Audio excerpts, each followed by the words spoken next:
नमस्कार, CSK news में आपका स्वागत है। दोस्तों, आ गया है दिन भर की जो फटाफट ब्रेकिंग न्यूज़ निकल के आ रही है। 3 दिवसीय यूरोप यात्रा के बीच जर्मनी पहुंचे प्रधानमंत्री नरेंद्र मोदी का हुआ जोरदार स्वागत। वंदे मातरम की हुई गूंज। भारतवंशियों से मिले प्रधानमंत्री मोदी। पीएम मोदी को देख के लगे जय जय श्री राम, वंदे मातरम के नारे लोग पैर छूने को भी बेताब दिखे। दूसरी बड़ी अपडेट निकल के आ रही है, जर्मनी में भी आधिकारिक तौर पर जर्मनी भी हुआ भव्य स्वागत। प्रधानमंत्री मोदी को एयरपोर्ट पर ही बजी शहनाइयाँ, वो हम आपको बताएंगे। तीसरी बड़ी अपडेट निकल के आ रही है दोस्तों, जहां रूस यूक्रेन युद्ध के बीच बड़ी खबर निकल के आ रही है। रशिया का ताबड़तोड़ एक्शन, अमेरिकी हथियारों पर भीषण हमला किया। खारगिव में 3 से ज़्यादा लड़ाकू विमान को गिरा ढेर कर दिया है। जी हाँ, जो यूक्रेन की सहायता के लिए अमेरिका ने हथियार भेजे थे, रूस ने उस पर हमला कर दिया है। इस बीच अगली अपडेट में बताएंगे, जहां दोस्तों फिनलैंड और स्वीडन इसी महीने नेटो में होंगे शामिल। हुआ डील पक्की, रशिया ने दी अंतिम चेतावनी, कहा बातचीत हुई तेज तो रूस ने दी धमकी। एक एक करके आपको बताएंगे। जहां सबसे बड़ी खबर निकल के आई है, सऊदी अरब में पाकिस्तान के पूर्व प्रधानमंत्री इमरान खान के समर्थकों ने की थी नारेबाजी। अब पाकिस्तान के पूर्व पीएम इमरान खान पर मुश्किलों की घड़ी। गृह मंत्री सनाउल्लाह बोले अब इमरान की होगी गिरफ्तारी। जी हाँ, तो एक एक करके आपको विस्तार से बताएंगे दोस्तों। जहाँ पे यूक्रेन जा सकते हैं राष्ट्रपति बाइडेन स्वयं, मोरियोपोल से बाहर निकाले जा रहे लोग, ये बड़ी खबर निकल के आ रही। हालात बद से बदतर, मंजर तबाही के, एक एक करके आपको विस्तार से बताएंगे।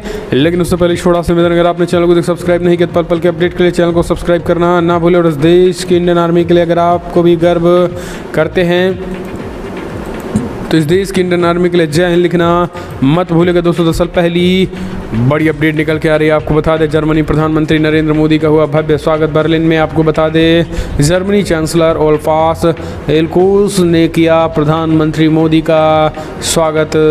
लोग आपको बता दें कि वहाँ के परंपरागत नृत्य और वहाँ की परंपरागत संस्कृति के हिसाब से पीएम मोदी का स्वागत किया गया और एक तरीके से भव्य स्वागत देखा गया। इस बीच आपको बता दें प्रधानमंत्री नरेंद्र मोदी वंदे मातरम के नारों के साथ गूंज उठा जब पीएम मोदी भारतवंशियों से मुलाकात कर रहे हैं। आप देख सकते हैं सीधी तस्वीरें जो निकल के आई हैं, ये कहीं ना कहीं एक तरीके से ये दिखाती है कि पीएम मोदी को लेकर उत्सुकता जो है वो कितनी ज़्यादा चरम पे है और लोग जो हैं एक झलक पीएम मोदी की देख लेना चाहते हैं, पा लेना चाहते हैं। और यही कारण है कि प्रधानमंत्री मोदी को भारतवंशी देखने के लिए होड़ लगी थी।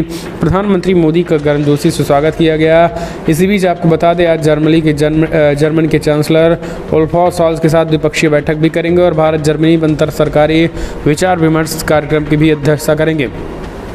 बर्लिन पहुंचे प्रधानमंत्री नरेंद्र मोदी प्रवासी भारतीयों से भी स्वागत के लिए खड़े रहे। जैसे पीएम मोदी वो सभी उनका गर्मजोशी से स्वागत किया। इस दौरान पीएम मोदी सभी का हालचाल भी पूछते नजर आए और उनके कई बच्चों के साथ भी बातचीत हुई। वीडियो में देखा जा सकता है कि एक बच्ची अपने हाथ में पीएम मोदी की स्केच लेकर खड़ी थी। पीएम ने उस बच्ची के साथ फोटो क्लिक कराई और स्केच पर ऑटोग्राफ भी दिया। लोग पीएम मोदी के साथ सेल्फी लेने को बेकरार दिखे और इस दौरान लोग वंदे मातरम के नारे भी लगाते हुए दिख रहे हैं। तो प्रधानमंत्री नरेंद्र मोदी चाहे जहां भी जाएं, लेकिन पीएम मोदी का भव्य स्वागत देखने को मिल रहा है। आपको बता दें प्रधानमंत्री मोदी की एक झलक पाने के लिए और उन्होंने 400 किलोमीटर 500 किलोमीटर दूर बर्लिन लोग पहुँचे, यानी जर्मनी बड़ा है और कोने कोने से लोग जो है वो प्रधानमंत्री मोदी की झलक पाने के लिए शहर पहुँचे। तो ये अपने आप में एक बड़ी बातें हैं। हम चलते हैं और अपडेट लेते हैं दोस्तों। बड़ी खबर निकल के आ रही है, आपको बता दें रशिया ने अमेरिकी हथियारों पर की जबरदस्त बमबारी, कई फाइटर जेट को किया तबाह। यूक्रेन की मदद के लिए अमेरिका ने भेजा था। दरअसल आपको बता दें इस वक्त की बड़ी खबर, जहां रूस ने अमेरिकी हथियारों पर भीषण हमला कर दिया है। यूक्रेन के बंदरगाह शहर ओडेसा में अमेरिका और यूरोपीय देशों से आई हथियारों की खेप रूसी मिसाइलों ने निशाना बना डाला। इसी के साथ ओडेसा के नज़दीक स्थित सैन्य हवाई पट्टी पर भी नष्ट कर दिया। रूसी रक्षा मंत्रालय ने बताया है कि हमले में उच्च क्षमता वाले ओनिक्स मिसाइलों का इस्तेमाल किया गया है। मंत्रालय ने यह भी बताया है कि शनिवार को खारगिव में नज़दीक रूस के डिफेंस सिस्टम न हमले के उद्देश्य से आई यूक्रेनी वायुसेना को 2 सुखोई 24M लड़ाकू विमान को मार गिराया गया है। पूर्वी यूक्रेन के डोनेत्स्क, लुहांस्क प्रांतों और खारगिव शहर के कब्जे के लिए रूसी हमले जारी हैं। इसी बीच पोलैंड में नाटो के हजारों सैनिकों ने युद्धाभ्यास शुरू कर दिया है। तो दोस्तों ये इस वक्त की बड़ी खबर निकल के आ रही। दरअसल आपको बता दें रशिया जो है वो यूक्रेन के सभी एयरपोर्टों पर नज़र बनाए हुए हैं, चाहे फिर वो डिफेंस एयरपोर्ट हो या फिर आम पब्लिक का एयरपोर्टों पर नज़र बनाया हुआ है। जैसे भी कोई हथियार, रक्षा डिफेंस सिस्टम से लैस कोई भी चीज़ें आ रही हैं उसको तत्काल उड़ा रहा है। ये रशिया रूस में बैठे मिसाइलों का पराक्रम है और उस बाकायदा ऑफिशियली स्टेटमेंट भी रूस की तरफ से जारी किया गया है और उन्होंने कहा है कि हमने ओनेक्स मिसाइलों का इस्तेमाल किया है। इस रक्षा मंत्रालय ने स्पष्ट कहा, हमने ओनेक्स उच्च क्षमता वाली ओनेक्स मिसाइलों का इस्तेमाल किया है अमेरिकी और यूरोपीय देशों से आए हथियारों को तबाह करने के लिए।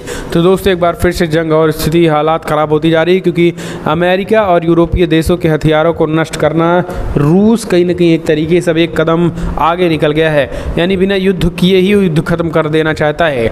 हम चलते हैं एक और अपडेट लेते हैं दोस्तों। बड़ी खबर निकल के आ रही है एक और, जहां पे आपको बता दें सऊदी अरब में नारेबाजी पर इमरान खान के खिलाफ ईसा निंदा की केस। पाकिस्तान के गृह मंत्री सनाउल्लाह बोले अब होगी गिरफ्तारी। जी हाँ, दरअसल पाकिस्तान के अपदस्थ प्रधानमंत्री इमरान खान के खिलाफ ईसा निंदा का केस दर्ज किया गया है। सऊदी अरब की यात्रा के दौरान मस्जिद ए नबी में पाकिस्तान के प्रधानमंत्री शहबाज शरीफ और उनके प्रतिनिधिमंडल के साथ हुई धक्का मुक्की और नारेबाजी के मामले में इमरान खान के साथ ही अन्य 150 लोगों को भी आरोपी बनाया गया है। इनमें इमरान सरकार के मंत्री कुछ सदस्य भी शामिल हैं। दरअसल पाकिस्तान गृह मंत्री राणा सनाउल्लाह ने कहा है कि इमरान खान को इस काम के लिए माफ़ नहीं किया जाएगा और उनकी गिरफ्तारी भी सुनिश्चित की जाएगी।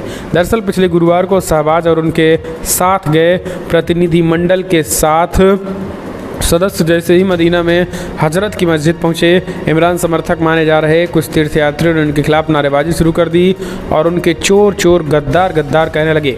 मदीना पुलिस ने 5 पाकिस्तानी तीर्थयात्रियों को तुरंत गिरफ्तार कर लिया था, लेकिन आपको बता दें कि अब इसमें इमरान खान भी फंसते नजर आ रहे हैं। अब पाकिस्तान में 150 लोगों के खिलाफ मामला दर्ज किया गया है और उन सब की गिरफ्तारी की जा रही है और पाकिस्तान में उनकी एंट्री पर भी रोक लगाने की तैयारी चल रही है और इमरान खान के उन समर्थकों और मंत्रियों के खिलाफ FIR दर्ज की गई और उनकी गिरफ्तारी सुनिश्चित करने की बात जो है वहाँ के गृहमंत्री कर रहे हैं। तो ये इमरान खान की बैठे बिठाए एक अलग ही समस्या उनके समर्थकों ने खड़ी कर दी है। एक और अपडेट लेते हैं दोस्तों। बड़ी खबर निकल के आ रही है अगली, जहाँ पर आपको बता दें यूक्रेन जा सकते हैं राष्ट्रपति जो बाइडन, मारियोपोल से बाहर निकाले जा रहे लोग। बड़ी खबर निकल के आ रही है। जी हाँ, दरअसल आपको बता दें रशिया और यूक्रेन के बीच 24 फरवरी से युद्ध लगातार जारी और इस बीच वजह से लोगों को विस्थापित होना पड़ रहा है, जबकि अभी तक बड़ी संख्या में लोगों ने जान गंवाई है। वहीं मारियोपोल शहर के इस्पात संयंत्र में लोगों को निकाले जाने लगा है। दूसरी ओर अमेरिकी सदन की अध्यक्ष नैन्सी पेलोसी ने कहा है कि यूक्रेन की यात्रा की इस दौरान उन्होंने राष्ट्रपति व्लादिमीर ज़ेलेंस्की से बातचीत की है। इसके अलावा पोलैंड ने कहा है कि नेटो सैनिकों के साथ सैन्य अभ्यास की शुरुआत की गई है। दोनों मुल्क के बीच जारी जंग अभी खत्म होने का नाम नहीं ले रहे हैं। ऐसे में आपको बता दें हालात बेहद ख़राब होते जा रहे हैं और सिचुएशन भी काफ़ी गंभीर हो गई है। हम चलते हैं और अपडेट लेते हैं। तो दोस्तों बड़ी खबर निकल के आई है, प्रशांत किशोर अपनी पार्टी बनाकर एक्टिव पॉलिटिक्स में एंट्री करने की तैयारी कर रहे हैं। जी हाँ, PK को अब कहीं जगह नहीं मिली तो अब ये नया कारनामा निकल के आ रहा है। प्रशांत किशोर आज ट्वीट करके कहा है कि हम बिहार से इसकी शुरुआत कर देंगे। अब जन स्वराज के बीच में जाने का समय आ गया है, यानी अभी तक राजनेताओं के साथ थे लेकिन अब से हम राजनेता बनने की तैयारी में जुट चुके हैं और यही कारण है कि राजनेता बनने की तैयारी में जुटे प्रशांत किशोर अब नई पार्टी का ऐलान कर सकते हैं। ये एक बड़ी खबर निकल के आई है। हम चलते हैं एक और अपडेट लेते हैं दोस्तों। प्रधानमंत्री मोदी ने वीडियो कॉन्फ्रेंसिंग से कनाडा में किया सरदार पटेल की प्रतिमा का अनावरण। कहा भारत हमेशा वसुधैव कुटुंबकम की बात करता था, है और रहेगा। प्रधानमंत्री नरेंद्र मोदी रविवार रात वीडियो कॉन्फ्रेंसिंग के माध्यम से कनाडा के मरखम में सनातन मंदिर संस्कृति केंद्र में सरदार पटेल की प्रतिमा का उद्घाटन किया। वहीं कार्यक्रम को संबोधित करते हुए प्रधानमंत्री मोदी ने कहा है कि कनाडा में भारतीय संस्कृति और मूल्यों को जीवंत रखने में एंटोरियो स्थित सनातन मंदिर कल्चरल सेंटर की भूमिका में हमें सब परिचित हैं और आप अपने इस प्रयासों में कितना सफल हुए हैं। आपने किस तरीके की अपनी एक सकारात्मक छाप छोड़ी है, अपनी कनाडा यात्राओं से मैंने अनुभव किया है। तो एक तरीके से प्रधानमंत्री मोदी ने डंका बजाया। हम चलते एक और अपडेट। चाईबास में नक्सलियों की बड़ी साजिश नाकाम, 5-5 किलो की 3 IED बरामद, जंगल में छिपा रहा था विस्फोट। दरअसल आपको बता दें झारखंड में चाईबास जिले के जंगलों में पुलिस और CRPF कर्मियों के संयुक्त तलाशी अभियान के दौरान 5-5 किलोग्राम वजन के 3 IED बरामद कर लिए गए हैं। ये उस वक्त की बड़ी खबर निकल के आ रही है। आपको बता दें जहां मौके पर ही उन्हें डिफ्यूज़ कर दिया गया और सुरक्षा बलों को नुकसान पहुंचाने के लिए जंगल में IED लगाए गए थे और इस मामले में चाईबासा पुलिस ने पुलिस अधीक्षक आशुतोष शेखर ने बताया है कि 1 मई को मजदूर दिवस के दिन टैटो थाना क्षेत्र के तहत भाकपा माओवादियों के खिलाफ सीआरपीएफ 197 बटालियन की कंपनी और जिला सशस्त्र बल की ओर। अगली अपडेट लेते हैं। फिनलैंड स्वीडन इसी महीने नेटो में शामिल हो सकते हैं। बातचीत हुई तेज तो भड़के। रशिया ने कहा अगला टारगेट होंगे ये देश। दरअसल स्वीडन और फिनलैंड के बीच इन दिनों टॉप लेवल की बातचीत बढ़ गई है।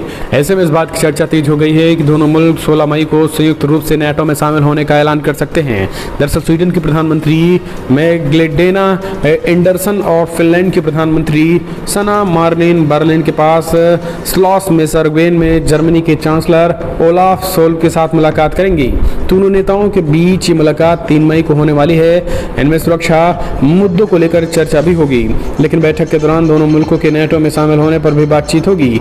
अगर ऐसा होता है तो रूस भाग सकता है। फिनलैंड और स्वीडन द्वारा मई के मध्य में नेटो सदस्यता पर एक संयुक्त घोषणा प्रस्तुत करने की संभावना इसलिए भी प्रबल दिखाई देती है क्योंकि 29 अप्रैल को फिनलैंड और स्वीडन के विदेश मंत्रियों ने हेलसिंकी में वार्ता के दौरान इस पर चर्चा की थी।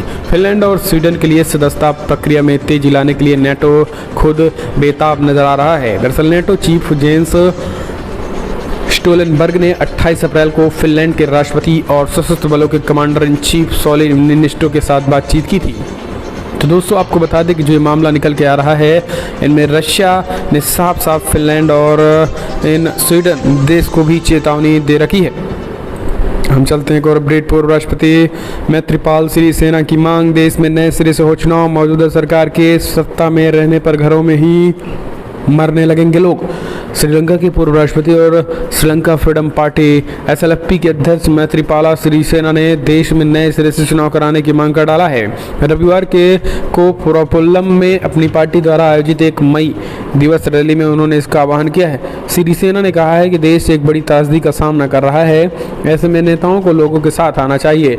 कोलंबो पेज की रिपोर्ट के मुताबिक पूर्व राष्ट्रपति ने कहा है कि वो इसी उद्देश्य के लिए अंतर्राष्ट्रीय मजदूर दिवस के मौके पर सड़कों पर उतरे हैं। श्रीलंका इन दिनों राजनीति और आर्थिक संकट से जूझ रहा है। इस वजह से द्वीपीय देशों के कंगाल होने का भी खतरा बढ़ गया है। आपको बता दें, कोलंबो पेज की रिपोर्ट के मुताबिक सिरिसेना ने कहा है कि मैं भी सड़कों पर उतर आया हूं क्योंकि ये सरकार तब भी नहीं जाती थी और अब भी देश के सबसे अमीर बेगुनाहों किसानों और सरकारी कर्मचारियों से जाने की मांग सड़क पर उतर आए हैं। हम चलते हैं एक और अपडेट लेते हैं।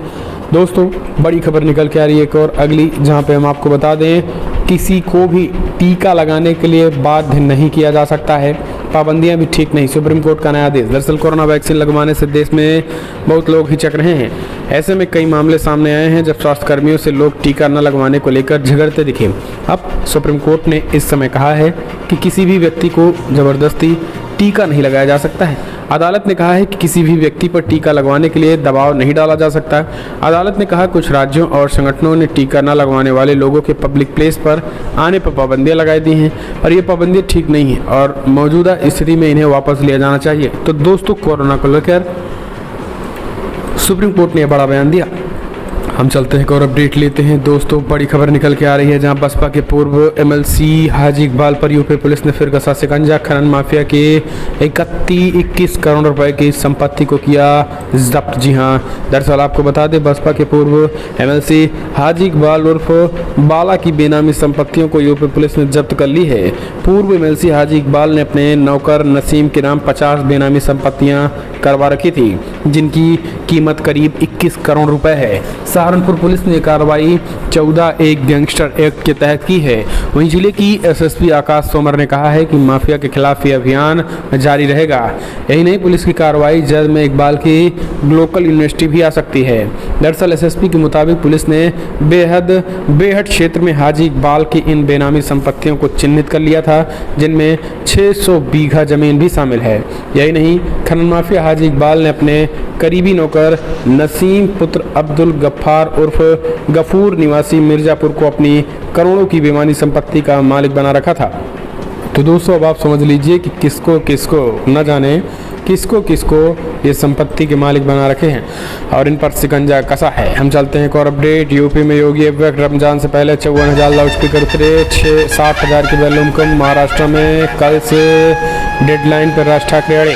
दरअसल महाराष्ट्र में जहां मस्जिदों से लाउडस्पीकर हटवाने को लेकर एक बार फिर से महाराष्ट्र निर्माण सेना प्रमुख राज ठाकरे द्वारा प्रदेश सरकार को चेतावनी दी गई। वहीं आपको बता दें उत्तर प्रदेश में योगी सरकार की कार्रवाई लाउडस्पीकर पर लगातार जारी है। यूपी भर में अब तक 54,000 लाउडस्पीकरों को धार्मिक जगहों से हटवाया जा चुका है और 60,000 की वॉल्यूम धीमी की गई है। रविवार को औरंगाबाद के सांस्कृतिक मंडल मंच में रैली को संबोधित करते हुए मनसे प्रमुख ने साफ किया है कि ईद के बाद अगर उनकी मांग पर कार्रवाई नहीं हुई तो लाउडस्पीकर पर दोगुनी वॉल्यूम के साथ हनुमान चालीसा बजाएंगे। राज ठाकरे ने बड़ी बात की उन्होंने चेतावनी दी है कि अगर तुम मांग को नहीं सुनते तो हम जिम्मेदार नहीं होंगे और इन चीज़ों के लिए जो महाराष्ट्र में होंगी। मैं दोहराता हूँ कि मजहबी नहीं सामाजिक मुद्दा है, लेकिन तुम इसे मजहबी बना रहे हो। तो ये चीज़ें कहीं ना कहीं एक तरीके से राज ठाकरे ने कल बड़ा हमला बोला है। सीएम योगी आदित्यनाथ की जमकर तारीफ की और ने कहा है कि अब महाराष्ट्र को भी एक योगी जैसा मुख्यमंत्री मिले, इसकी ज़रूरत है न कि भोगी। हम चलते हैं एक और अपडेट लेते हैं। बड़ी खबर निकल के आ रही है दोस्तों। शाहीन बाग वाले अहमद ने बताया मुजफ्फरनगर में हैदर का ठिकाना, 13,000 करोड़ के ड्रग्स बरामद। अम्मी ने घर का सामान बता पड़ोसी के मकान में ही रखवा दिया। दरअसल आपको बता दें उत्तर प्रदेश के मुजफ्फरनगर में करीब 1300 करोड़ रुपए के मूल्य की हीरोइन बरामद की गई है। जी हाँ, मुजफ्फरनगर में। आपको बता दें इसके बाद से ही शाहीन बाग में पकड़े गए ड्रग्स रैकेट से जुड़ रहे हैं। मीडिया रिपोर्ट्स के मुताबिक नारकोटिक्स कंट्रोल ब्यूरो एनसीबी और गुजरात एटीएस ने मुजफ्फरनगर के कोतवाली थाना क्षेत्र में के किदवई नगर स्थित एक मकान में 210 किलोग्राम हेरोइन बरामद किया। बताया जा रहा है कि इस ठिकानों की जानकारी एनसीबी को यूपी की शामली जिले के कैराना निवासी अहमद ने पूछताछ के आधार पर मिली थी। अहमद को 2 नए अफगानी नागरिकों के साथ शाहीन बाग से भारी मात्रा में ड्रग्स के साथ पकड़ा गया था। शाहीन बाग में एनसीबी ने 27 अप्रैल 2022 को छापेमारी की थी और इस मामले में अब तक कुल 5 गिरफ्तारियां हुई हैं। तो ये एक बड़ी खबर और ताबड़तोड़ छापेमारी, ताबड़तोड़ गिरफ्तारी वो लगातार जारी है।